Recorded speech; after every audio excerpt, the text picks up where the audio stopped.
Hey guys, what's going on? Welcome back to another video. Today we've got a bunch of topics to go through just as usual, so make sure you stick around and we'll get straight on into it. We'll start off with this first topic. High on the list, Thomas Tuchel could reignite move for a player he is a big fan of. As you can see pictured here, I'm sure you guys are all aware, Achraf Hakimi.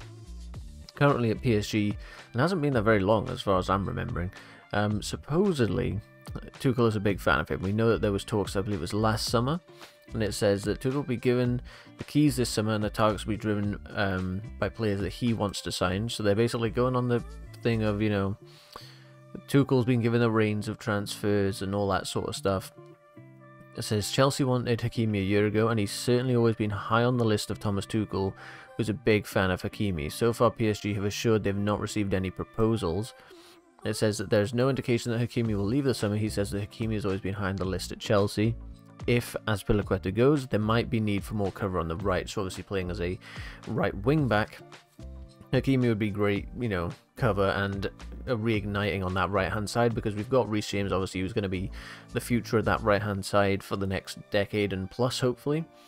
But you've also then got to consider that we need other players capable of playing there. If Azpi goes, you know, he plays centre back on that right side very well, so we'll need someone. And Achraf Hakimi, obviously a very young player, 23 years old, fairly physical, right-footed, can play either side realistically.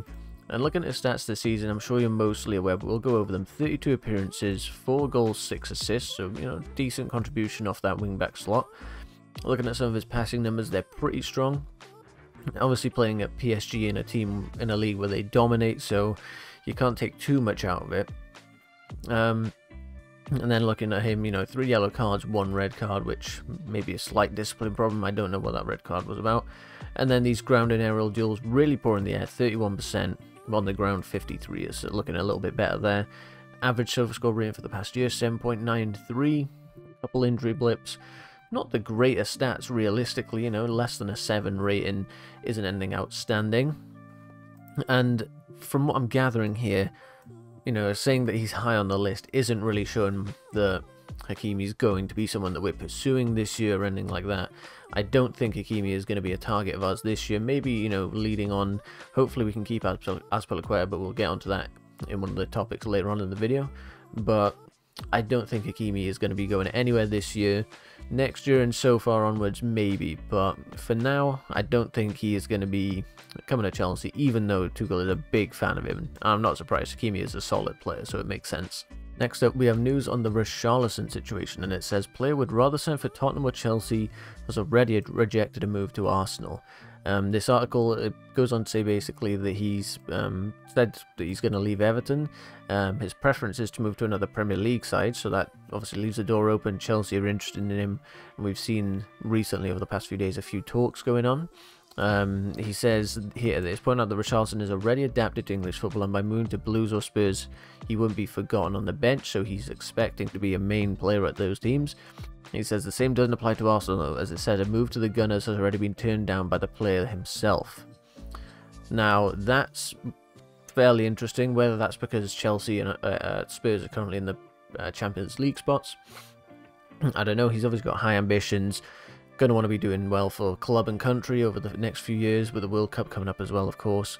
So, Richarlison, is he going to move to Chelsea? And I saw the reception to the video I did the other day where I mentioned it.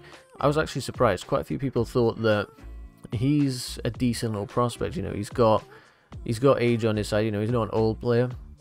He's got a strong eye for goal. He's great at sort of cutting in and scoring. He's got that bit of bite to him, you know, as we had with Diego Costa. I don't think he's quite as good at harnessing it and winding other players up as Diego Costa and keeping himself on the good side of the referee. But maybe with time that's something that'll come. I'm open to it. I don't think we will sign him this year. I think that's maybe a little bit of a stretch, especially considering we've got Dembele coming in up front, so we'd really have to start offloading forward players if we're going to start bringing in, you know, Dembele, Richarlison. We'd need Pulisic and Timo to go, Pulisic and Ziyech, whatever it might be. I don't know what the combo would be. So it's interesting to see. He's rejected Arsenal, probably looking for a high-level club, so it's not going to be City, Liverpool, you wouldn't think. Definitely not Liverpool. So that leaves Chelsea and Spurs if he's looking for a Premier League club and he wants to stay in the Premier League. So it really is between those two. Maybe there's more to this story than I initially thought, so it's an interesting one. We'll keep an eye on it. Next up, we have reports coming from Graham Bailey, and it says Chelsea defender Azpilicueta remains keen to leave the club in favour of a move to Barcelona, with Marcos Alonso hopeful of joining him at the new camp. And this is just, it's upsetting me because it says he remains keen, so to me that maybe implies a little bit of there's been some talks at the club, maybe Tuchel's had a word with him, and he still is just insisting that he wants to go and go to Barcelona for his sort of twilight years. I can absolutely understand it, but in the situation we're in, defenders walking out the door left, right and centre, I really would have hoped for a little bit better from Azpilicueta. I absolutely understand he has to look after his own priorities first. As much as he's a Chelsea legend and he probably loves the club through and through, he needs to look after himself, right? I absolutely get it. But I really just, one more year for Azpilicueta to stay at the club would be perfect so that we're not having to bring in another defensive player. And Marcos Alonso going that way, I'm not against it, but, you know, Alonso's a good player to have at the club. We saw this year with Chilwell being out that Alonso stepped up fairly well. You know, he had a great sort of attacking output. I think it was maybe around 6 goals, 4 assists. I'm probably completely wrong on that, but had a decent output there. Defensively, actually pocketed like players like Salah in a few games, and he was really good. So I'd ideally like to keep both of them for another year. I think it really does look like both of them are very keen on going though, and I don't think we're going to be able to keep them, which is very upsetting. I'll be so sad when Azpi leaves, but I obviously have to respect his wishes, and it'll be a sad day, but it might just have to happen. And then this next topic actually has a little bit of a follow-on from the previous one. It says Thomas Tuchel will be given the final say on Marcos Alonso's future at the club, which, you know, implies that Alonso very well could be staying another year.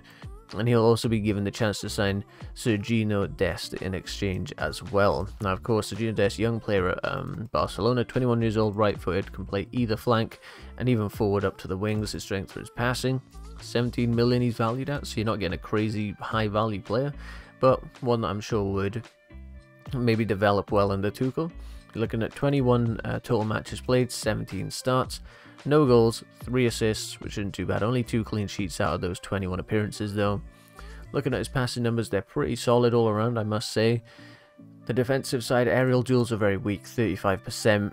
And then ground duels on 54%, so not bad at all. 2 yellow cards, so no disciplinary issues. But the problem being, average surface score rating for the year, 6.83. It's not terrible, but it's nothing outstanding. But as you can see by this graph here, you're getting a player that is incredibly injury prone over this past year.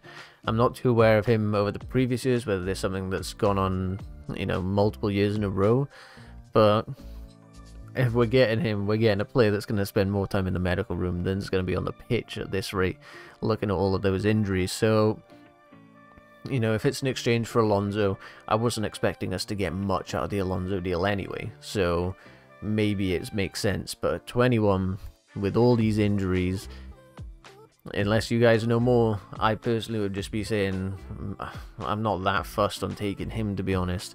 But if it's, you know, essentially just a part of the Alonso deal, we weren't going to get much out of that anyway, maybe we take him. You know, 21, there's a lot of time to improve. He's got a long career ahead of him, and maybe these injury issues can be put to the side. We'll see, but I'm not massively keen on this one. Then finally, of course, we have the news that Billy Gilmour's contract has been extended at the club, and it'll last until 2024, so 2 years left on that contract.